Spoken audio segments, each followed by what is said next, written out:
How's it going, everybody? It's good to see you. We've got 3 exciting shows today. I'm real excited about all of them, but this one's going to be a really special one. We've got a divine union coming on. You know, we always like to talk to couples that are navigating through what we call this ascension. I want to thank everybody for your continued love and support and contributions. It allows us to keep this going every single day. We are working on expanding the network to bring to fruition and to manifest what we've been talking about for the last year, creating the world's first 24/7, 365 universal cast where everybody has an opportunity to put together their own show or their own channel. We're here as a platform to support those that come on this show and those that would like to come on this show and those that watch this show. So that includes the whole 99.99%. I've got a couple of beautiful people coming on right now. Let me go ahead and pull them up and we'll get to know them in typical Soulogy style, just spontaneous, intuitive, creative, imaginative.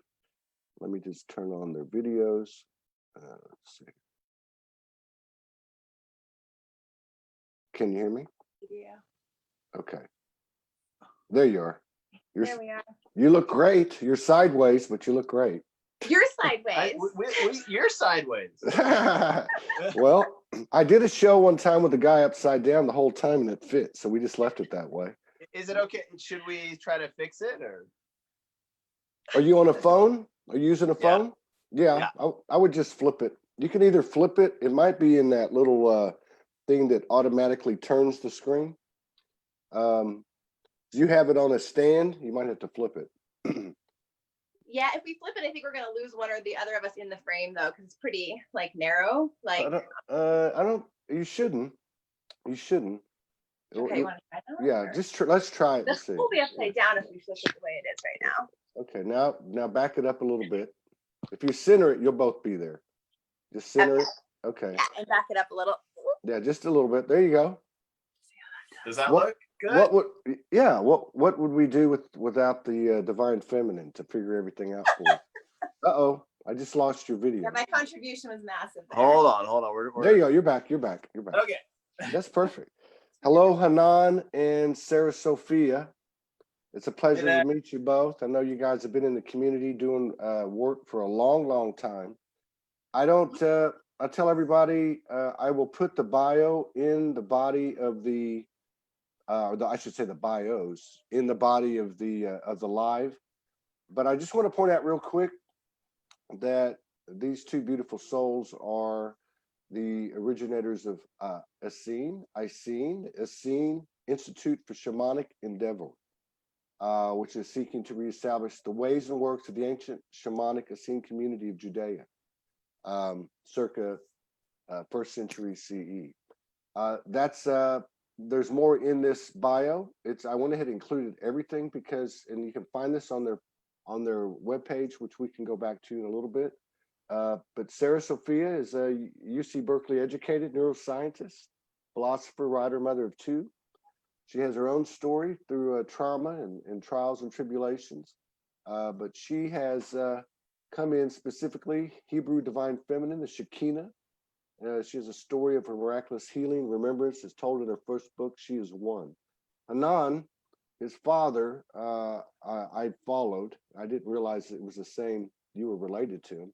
But he's renowned scholar Robert Eisenman, and that's associated with the Dead Sea Scrolls, Nag Hammadi, and so Hanan has spent his life basically in pursuit of furthering this frequency, knowledge, and wisdom that could be that I think is well established in the Dead Sea Scrolls, be it the Gnostics, be it the explanations of the archonic influence, Magdalene, Philip Thomas, and so much more that was left out.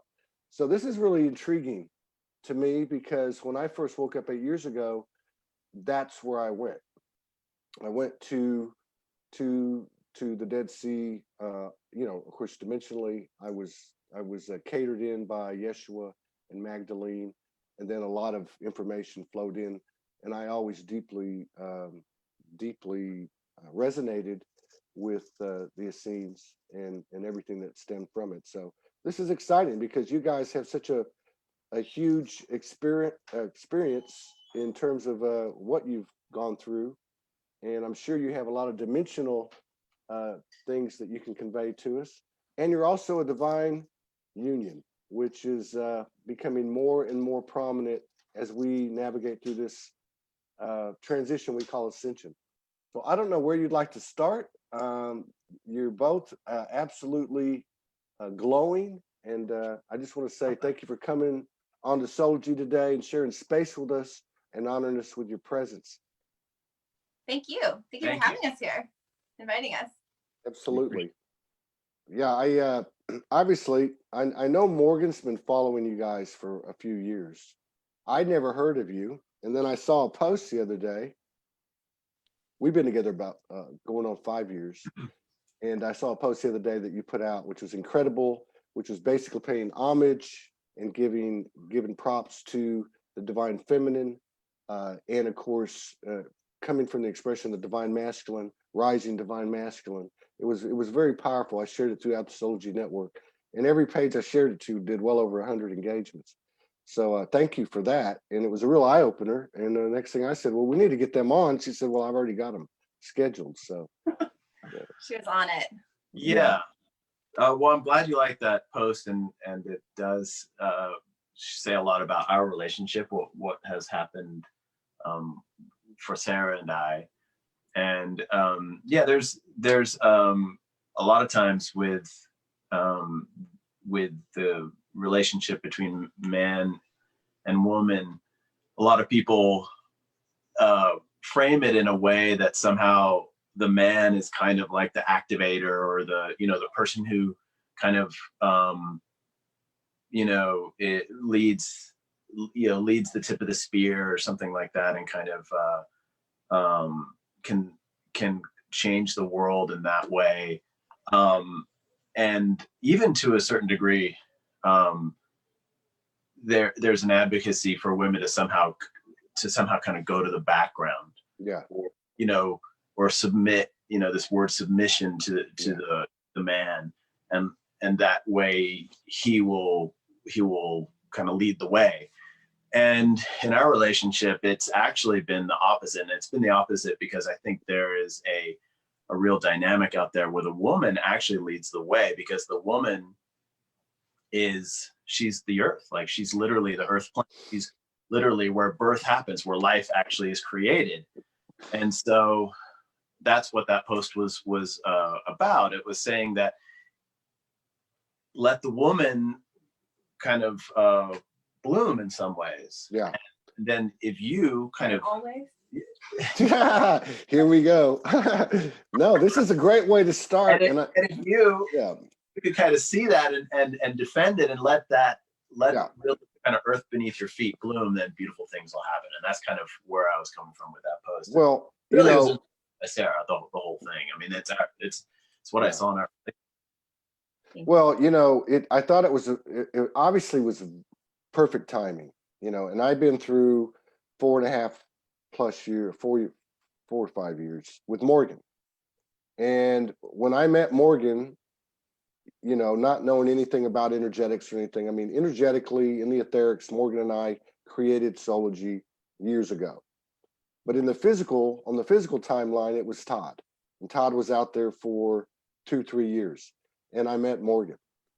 And then she implanted many things, such as you need to do a show where you talk to people and they share their gifts, skills, and abilities and stories. And here we are 1,600 episodes later, and 80,000 strong every week. And so I hear what you're saying. Now, what I want to add before I go to Sara is that it was not always easy giving up this power. And I started to make a real attempt to give up this false power, I would say probably about 1.5 years ago, maybe 2 years ago.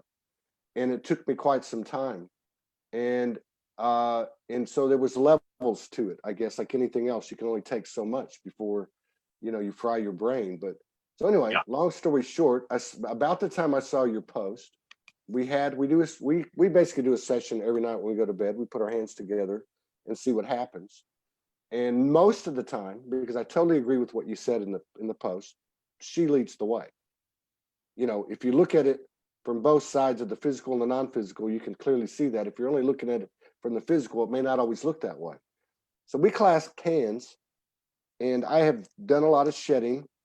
And then I said, and she usually does the speaking, usually if we do any speaking at night, when we connect. And I said, I need to say something. And she said, okay, you need to say something. I said, yeah, I need to say this. I'm giving you all my power until I can find my full power. I'm giving you all my power until I can find full love for myself. But there was something about the frequency of it, the vibration of it, that matched what you were saying. And I guess that's why I wanted to bring it up. In gratitude, it just let you know that I think that people like you, both of you, individually and as a couple, are paving the way for these new energies. And so again, that takes a lot of guts, a lot of work, a lot of courage. A lot of people think these relationships are all fluffy, love, and light, but they take a lot of work. So having said that, I'd like to hear from Sara. One thing I say to Morgan is it's a little difficult.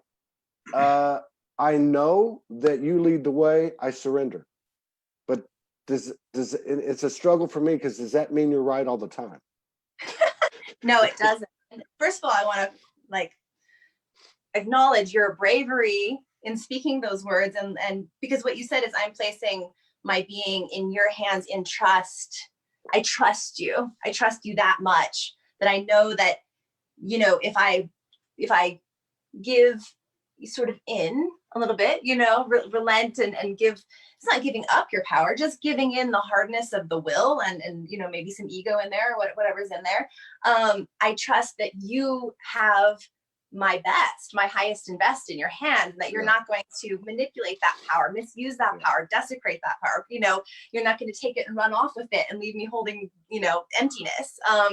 And so there's this element of profound trust in the divine feminine that you're speaking to, which gives me goosebumps all over my whole body, because I feel like it's just so incredibly important, and that trust has to be built, and then you have to be brave enough to step into it. So first of all, I just want to acknowledge the bravery of that, and then her role in being the queen, because she has to be that in order for you to feel safe enough to go there. Yeah. And then I'm not always right at all. Like, he knows. I have, No, I'm not always right. yeah, it is very much a give and take in our relationship. And there's moments when I ask him, I don't know what to do. What do you think I should be doing? I trust you. You are my highest counsel in this life. So how do you think I should proceed? What's right in your eyes? And I trust him completely. And I think that one thing that happened with us early, I say 2014 or so, we were living in kind of what we call a power reversal, where Hanan was kind of a primary context holder, but in ways that still contained like elements of fracturing masculine and feminine, right? Yeah. Or the power reversal. And we didn't know this. We were just living our married lives and, trying to fit in the box that everybody's supposed to fit in with, like, having the kids and having the like domestic life and the suburban whatever. I mean, we were never particularly like bought into all that, but we were trying to do that. And I was trying so hard for so many years to keep myself small.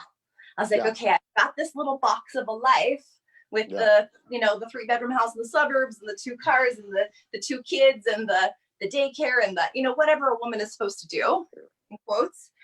And like energetically, I tried to be small. Like I was like, I will go along with this paradigm because my in-laws want me to, maybe, or my family wants me to, or society wants me to, or whoever all says that's what I'm supposed to be. So I will try to be that dutiful woman.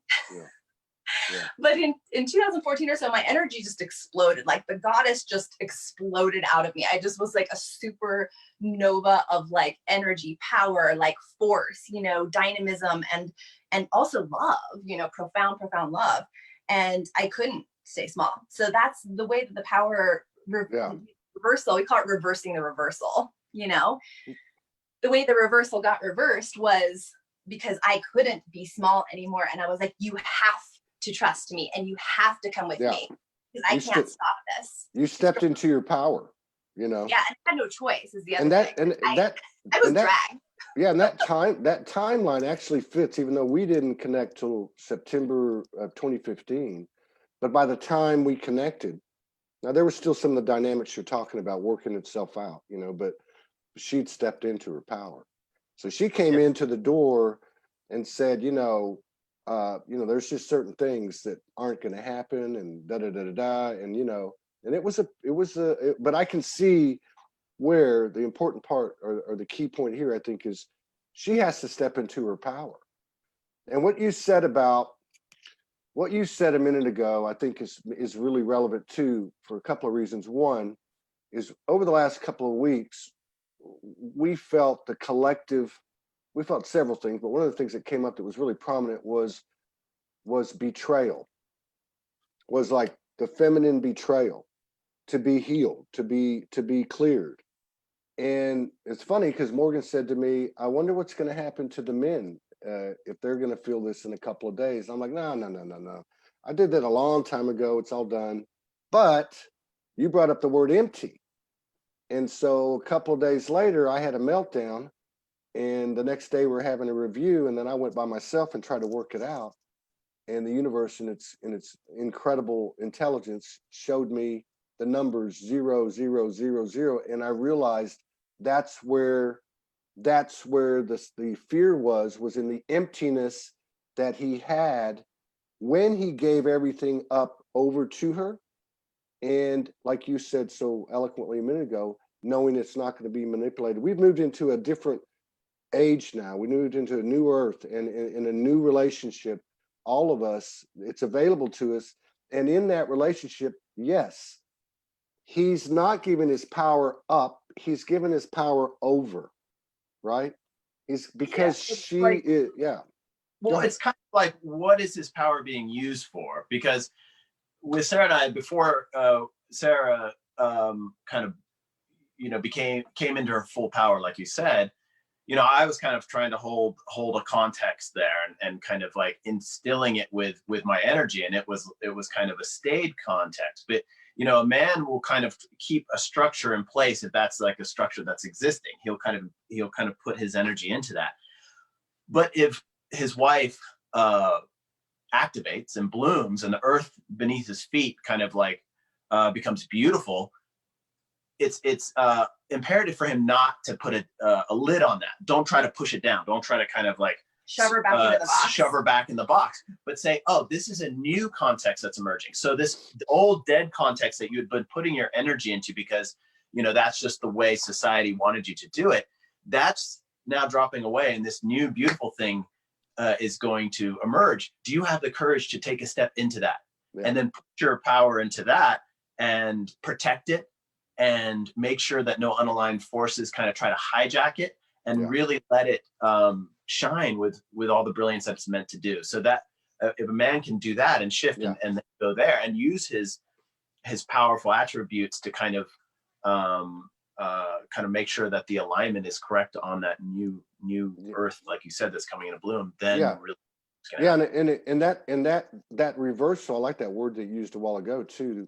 There's a reversal too to what Sara was talking about, which is you're giving over your power and to support a singular thing, which is to bring that feminine that's been suppressed in all of us back up so we can get this thing into balance. You know, I think that's an important part of it. And I think too, because it works on both sides. You talked about wanting to be small, Sara. Morgan talks about that a lot too. And I keep telling her, you don't really have a choice anymore. This is why we came.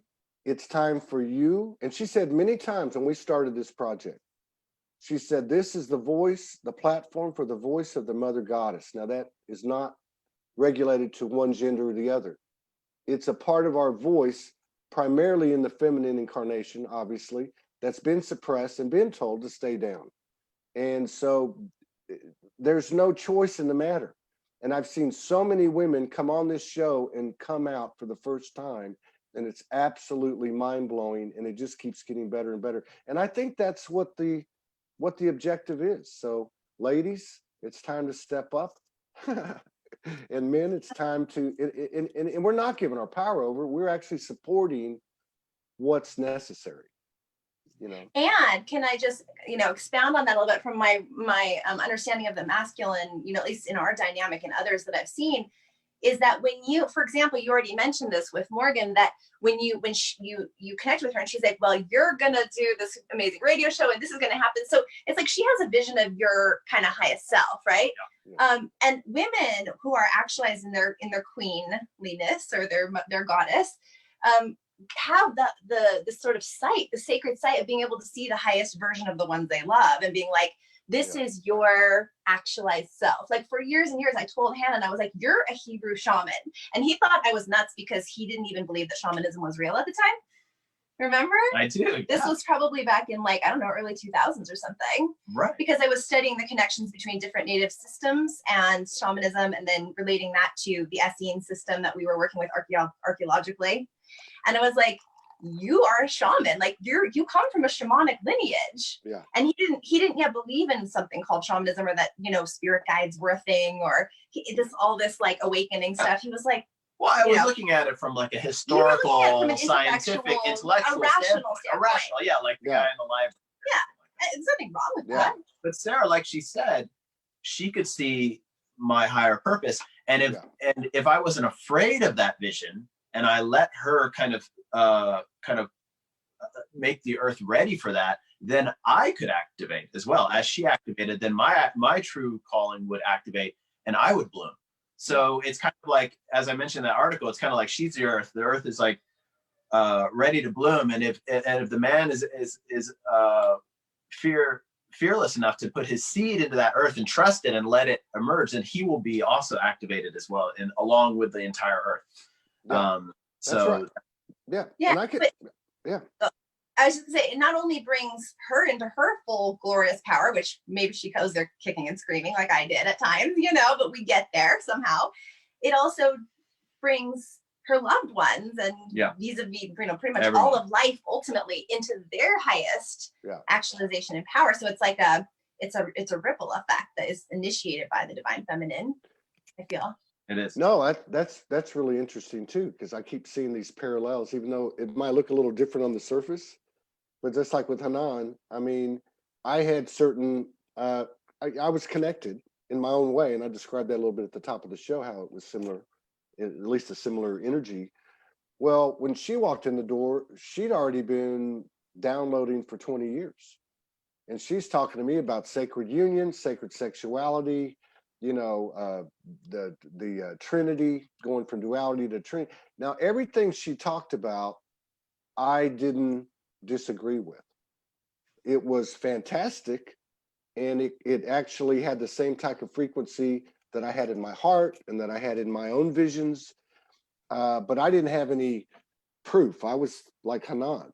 I was Yeah, like, that's fine. it's scientific, it's, black and white, but See- she was able to, and I think that's what he's talking about when he says she brings the earth. The way it was shown to me was she is creation. I might be a creator, but without the creation, I'm not even here. I mean, Right. So that I kind of believe that if God has a gender, God's a woman. But that's just my own take on it. Yeah, I mean, we could definitely expound on our gnosis around that. We think that there is the divine masculine and there is the divine feminine in the Godhead. Yeah. So there's two aspects, but she is the earthly dancing form of the divine. Like she is the contrast form, the physical plane, the realm where space and time matter. The realm where touch matters, intimacy matters. Because we're in these bodies. So physical touch matters and physical things matter and matter, they're from the same root. So in my experience, I am the bride of the divine. So I am receiving the ineffable, the seed, as you say, the seed of light, the seed of possibility, all potential, and then actualizing that seed in my being, in my womb, and then flowing that into the world. So constantly birthing creation. Yeah. So to me, there is room for both God and goddess, and there's room for a very, very deep marriage. That's the crux of divine union, is the marriage between God and goddess, I feel. So now I know both of you research a lot. You obviously connect a lot, and I just wanted to get your take on the role in this time and space. We all know about the sacred marriage that occurs within. It seems like we're integrating physical and non-physical, and we're actually creating this in the physical matter experience. In this case, having your divine masculine or divine feminine incarnated with you, and actually doing this externally, having done it internally. What do you think the role is specifically of these couples in this transition we call ascension? Well, I think that any really keen idea, anything that's really kind of original and beautiful, and it doesn't always happen this, but it's in our life, this is the way it's been, has been kind of a mutual project. It's been somewhat of a cooperation between the yin and the yang, the divine figure 8. So I think you have a real fertile ground for some really cool things to come out of this, because I think if someone is just a singularity, just kind of off doing their thing, you're not. It may be that you won't have as much of a great outcome as if you have a couple who have this kind of both polarities working at the same time. So I think that there's kind of like an effectiveness thing in the couple. It just it does seem to work very, very well in that. And I think what's come out is the balance piece, because if the feminine is kind of pushed down in a box, and if you have this fractured masculine who's kind of like preening and kind of look at me constantly, and the woman is gone, it's this real inversion, and that's the reversal that Sarah's talking about. And so the divine union couples can reverse that reversal and bring back balance. So I think that's probably the biggest plus. Yeah, I would add to that for us, I feel like there's the divine union between heaven and earth, which I think you alluded to a little bit. that there is an alchemy, because sexuality is very, very important, and intimacy is the root of magic. And there's been a lot of black magic around sexuality, and lots and lots of fracturing and confusion, and not just sexuality, but like true intimacy, true emotional union and intimacy, and as well as physical. And so there's been a lot of like dark alchemy, like I don't want to call it dark, but inverted alchemy, inverted misuse of that energy. And a lot of it's been purposeful, like a lot of exploitation, a lot of desecration of the sacred. And I think part of the divine union is we reverse the reversal. And when we do that, we become a power generator of divine alchemy. Divine alchemy has big implications, it's big magic. It definitely affects the collective, and it affects the possible, like the sphere of the possible. So to me, it's really important because it has keys to bringing in this new age that you're speaking of, the new earth, or the heaven on earth, whatever we choose to call that. Like this, I have this vision of paradise, this vision of the Garden of Eden, essentially, you know, where we remembered innocence, and shame did not have a hold on our bodies, on our physicality, and our unions were not mired in control and possession, but were you know, really anchored in intimacy. And I remember that, like I have a very original vision of that and knowing of that, and I feel like we're here to bring that again, and we're bringing it through this really long rite of passage that we've been in for humanity. So I think couples like you and us are here to we are here to bring balance, but it's even more than that. It's literally like eradicating the poison on the planet by this divine alchemy that then brings in, it makes everything bloom. There's lushness, there's joy where there was despair, there's true emotional intimacy where there used to be brokenness and abuse. It's everything. So many layers. There's a potency to this purity, and I wanted to, you touched on intimacy. Now you guys have been together quite a while, and with what you've described, you had almost 21. Almost 21. You have gone through, and you have gone through a lot in this transition as a couple, and remained together and grown and reversed things and all that. You know, our experience, part of the reason that we do what we're doing is the same thing you're talking about. A big part of that is sacred sexuality. And we've talked about it, we've documented it on video and talked about it on shows. The experiences we've had. We both were celibate when we met.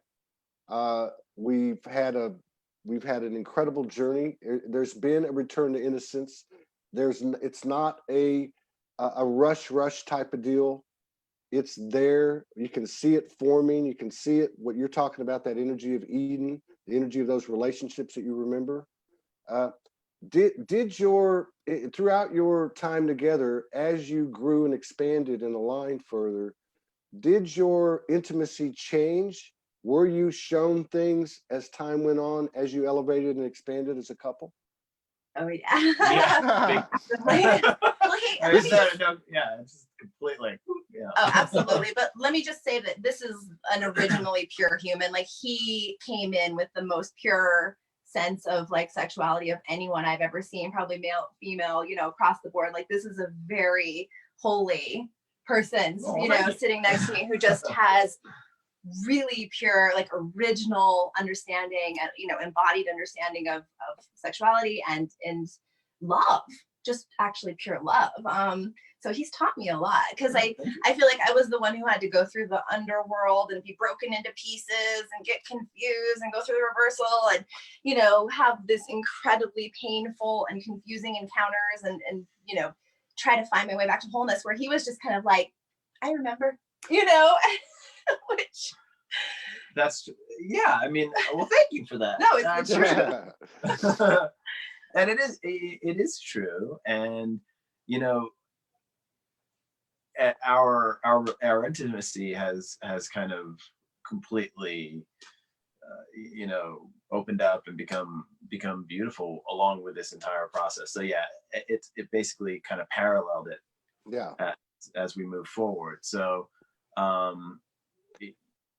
mean, and again, there's as Sara kind of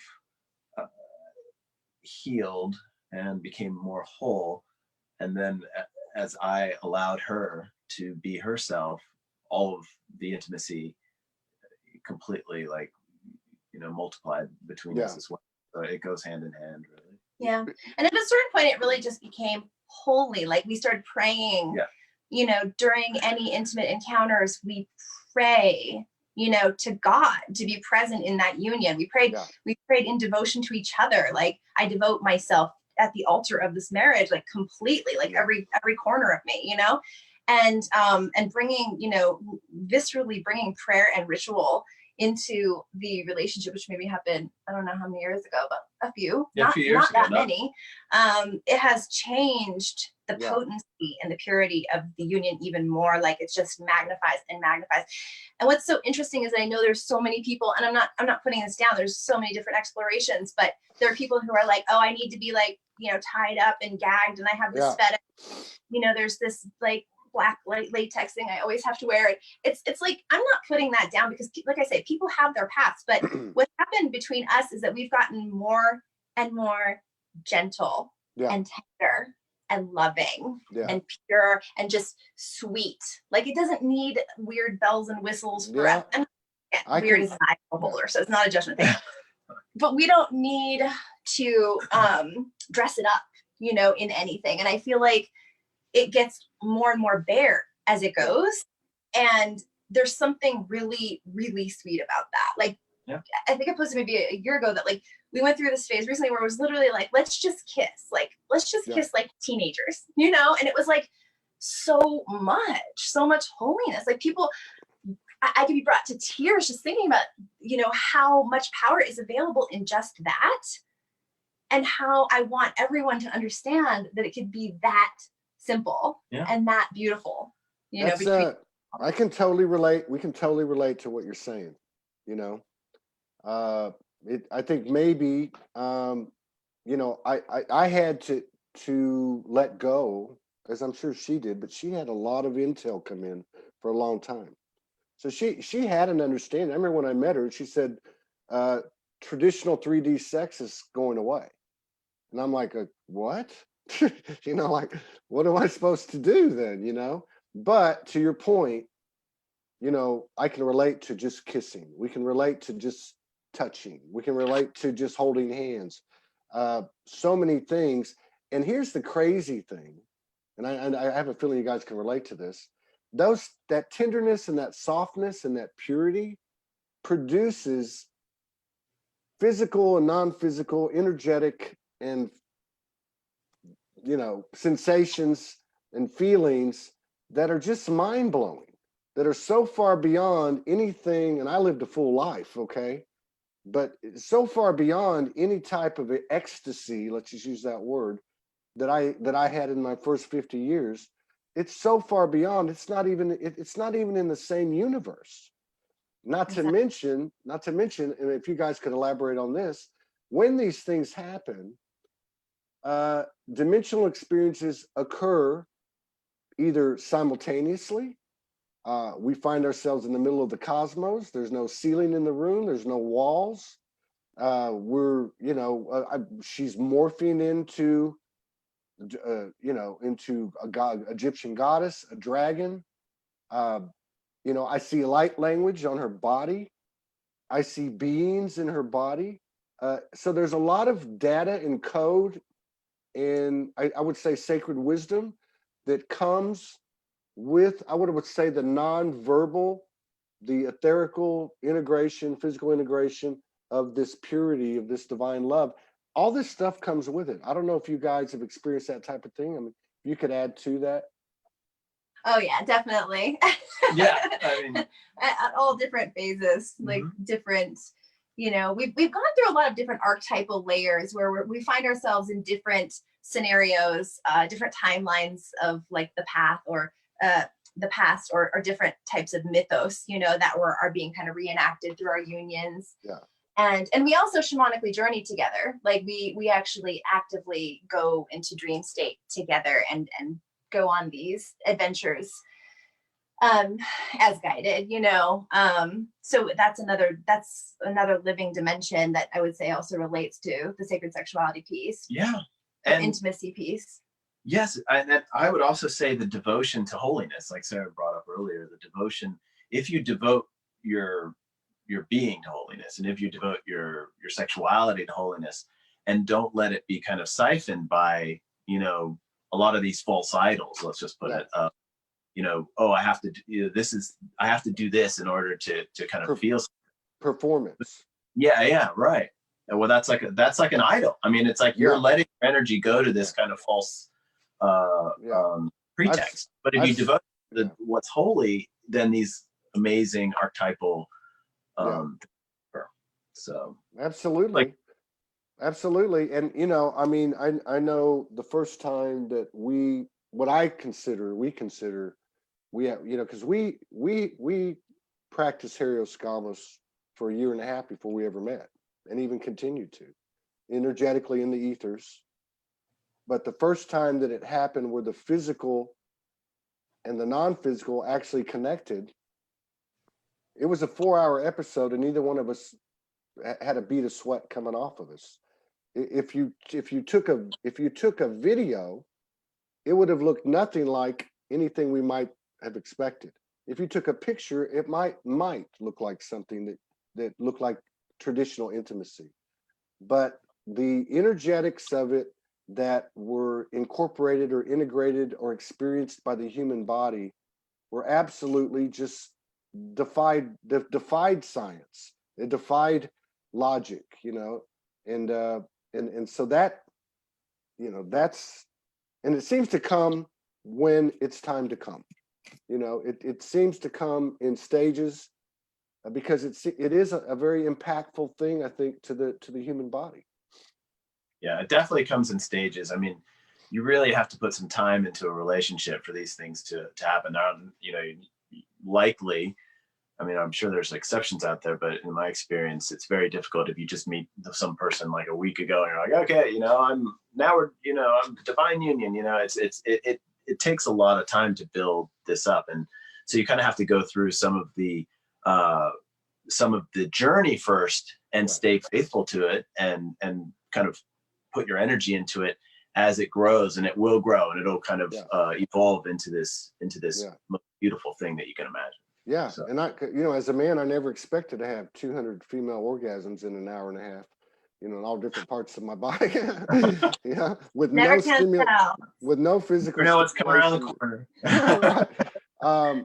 And I think the other thing too is, which is what I struggle with, we're going to do a conference next month, and it's shadow work, sacred union, sacred sexuality. So this is good. This is a good warm up. But one of the things that we found on the way too, because we were both celibate, then we came into it, so we were being careful, but still the human aspect would kind of take over now and then. But what we found was that when we would get to that point, which I would describe as more lustful, we would stop. Something would happen, or she'd say, nope, can't do it. Or I'd say, we would just know. So that was a really good thing too, because it made it a lot easier. I don't know how I could go from having a traditional physical 3D relationship and trying to build to this purity. That would have to be, to me, that would seem very difficult, but maybe that's just from my path. Well, I think the love between us has always been extremely pure and there's just not a lot of room for anything that would not be holy or devoted between us. And that was why I had a struggle when I had to heal my most, you know, damaged parts that emerged from my abuse, which is my story, you know, largely is one, because those pieces of myself did not feel worthy to be loved that way. And they didn't even know what that type of love was. They just were not even in the like ballpark, you know?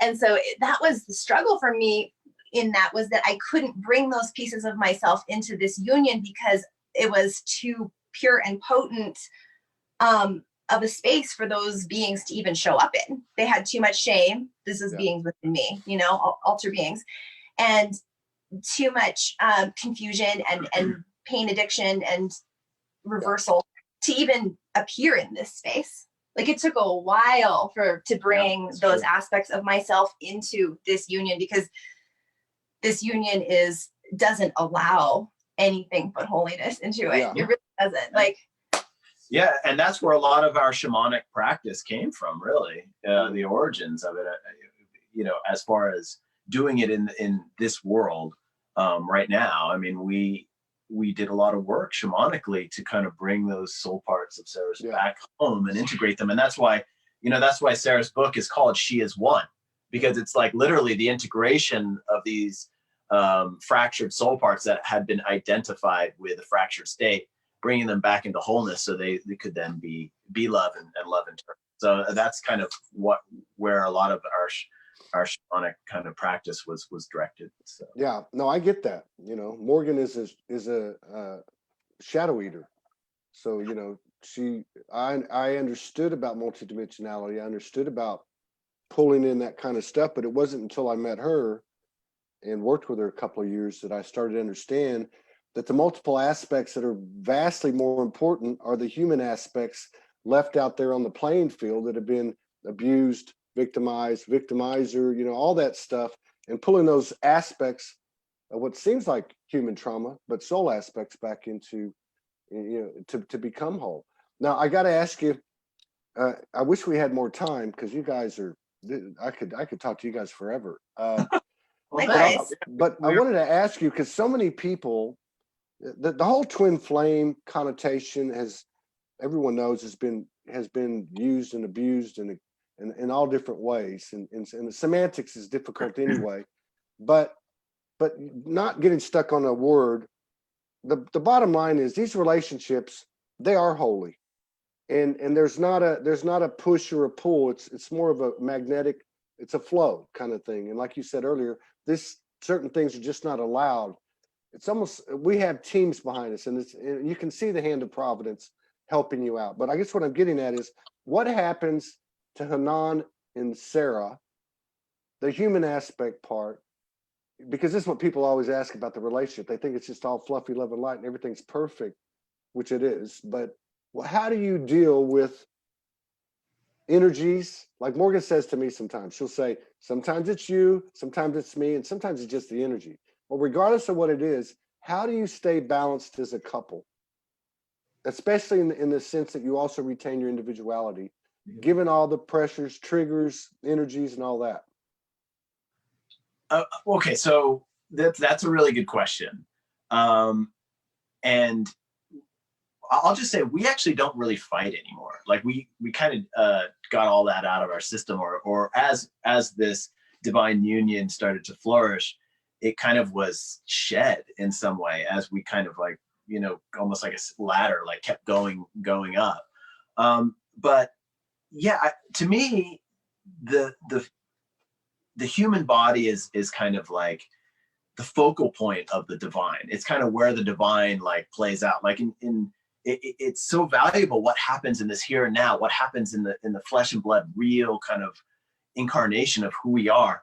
That's kind of almost like, you know, the battlefield of the divine. Like that's where all the kind of pieces come together, and the outcome can tip the scales towards heaven on earth.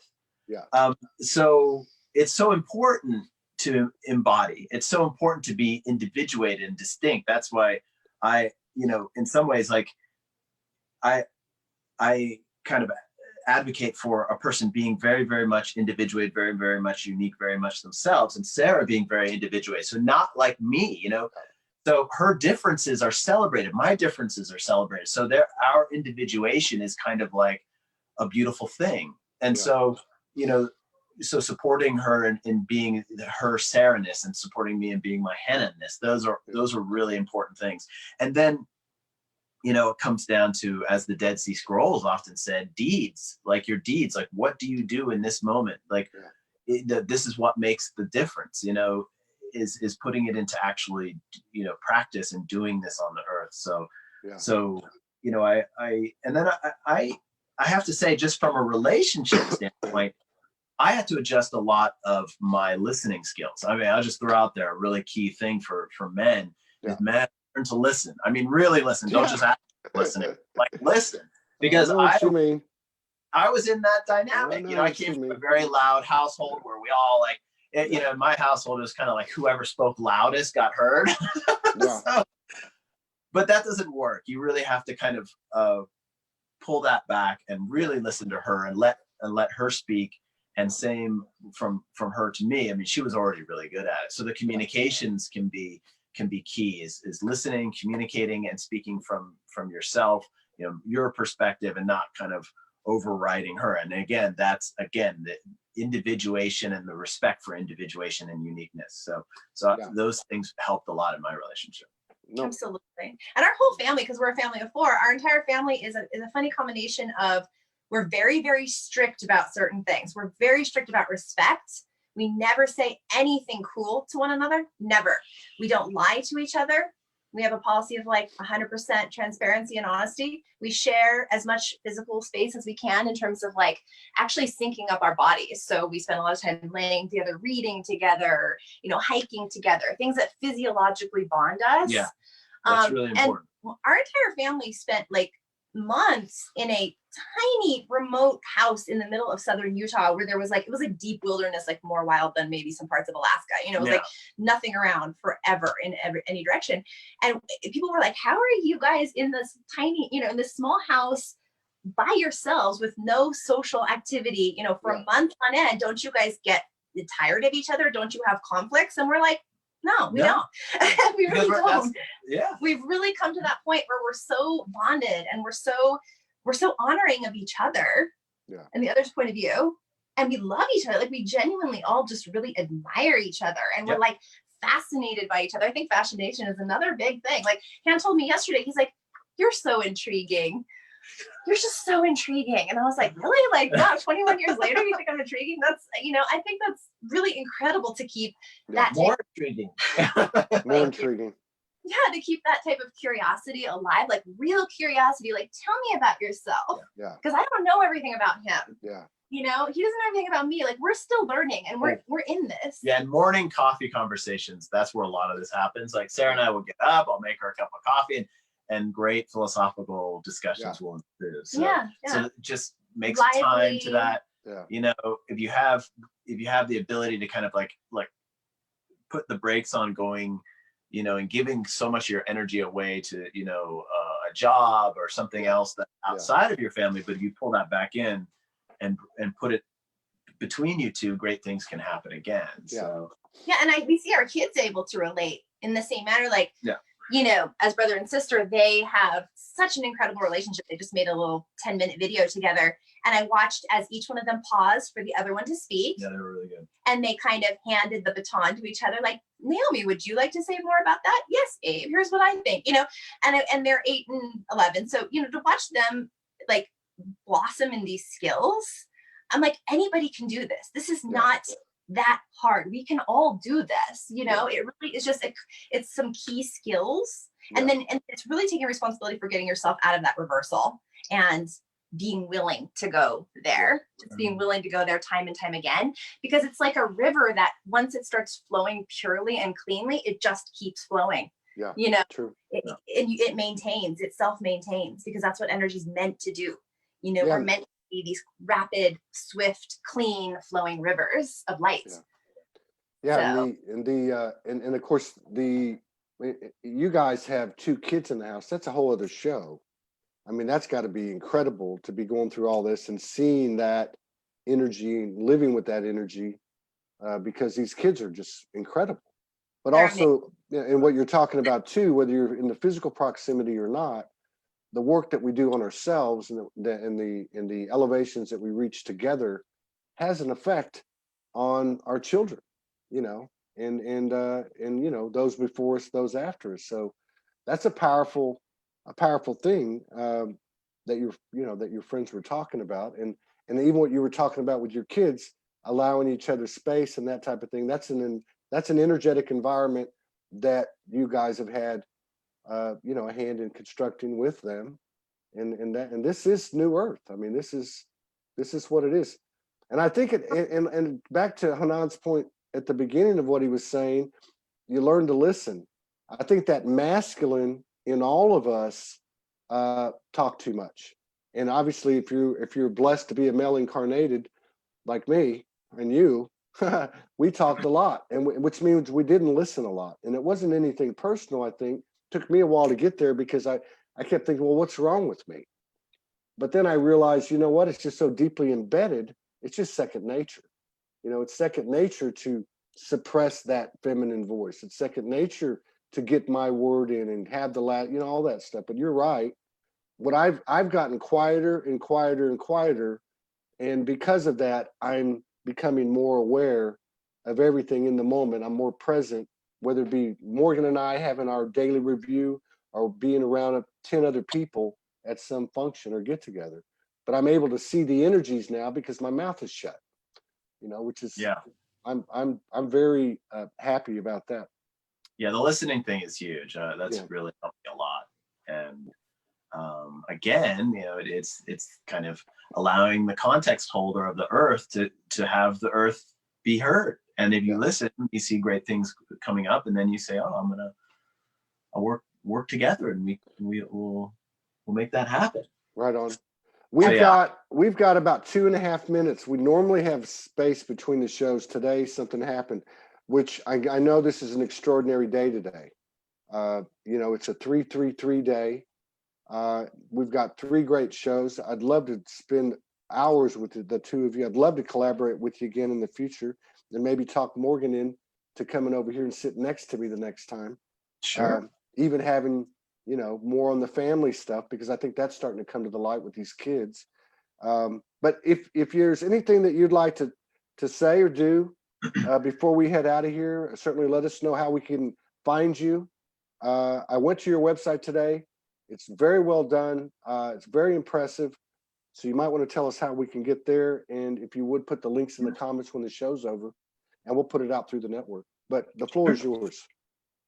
Oh, well, thank you. Yeah, you mentioned our website. So it's esseneshamanism.com. So the esseneshamanism.com. And a lot of what we do is there. As we mentioned, I do a lot of shamanic journey work for people to help them kind of heal and bring them back to center and kind of activate their power. And Sara and I are actually journeying together now. She's doing shamanic work as well. So we have a kind of a tandem journey that we do, which is really amazing. And then, Sara, I don't know if you want to talk about the integration work that you do, but that's a beautiful thing as well. Sure. Yeah, just connected to his work. We're really a figure 8 in divine purpose and how we work together. So his shamanic work is absolutely amazing. It changes lives, breaks addiction, in many cases, heals codependency. The list goes on. Physical illness can be healed that way. We've just seen a number of miracles. So this book, God is With Us, talks about, it has how many case studies? Six case studies of actual journeys and the outcomes, and also talks a lot about the Essene philosophy and how our lineage is derived, like where, our value system, like how does this power flow? So that one's possibly useful. This one is about, She Is One is about healing sexual trauma. So I work a lot with women in sexual trauma and coming out of that trauma recovery. I am myself a survivor, so it's all coming from a first-person perspective. It's your memoir, basically. Yeah, this is my memoir, and I mean, I went to the universities and got all the trainings, and there's just certifications, etc. But the heart of it is my lived experience that I'm so excited about sharing, and a message of inspiration that total recovery is possible. So there's that as well, and people can always just connect with me on social media. Both of us, we're pretty present and active, so Facebook is a good way. Facebook. This is my book about hair, working with your hair shamanically and ceremonially, which is becoming a really powerful method for people who are healing their nervous systems. So this one's called Splendor. I might need to check that one out, because I'm having a fit with mine. I can't handle it anymore. Oh, this is such a potent practice. Like I've been a Nazarite for 2.5 years. That's a whole other conversation, but this book is based on kind of the principles of the Nazarite oath and what they understood about hair and how to cultivate divine power working with the hair. There's also a divine union aspect, so you and your partner can do this together. And very cool. Super powerful. Well, I'd like to find out more, and if it's okay with you, we'll reach out to you guys, and because there's a lot of stuff we could cover individually together, and just that's what we're here to do.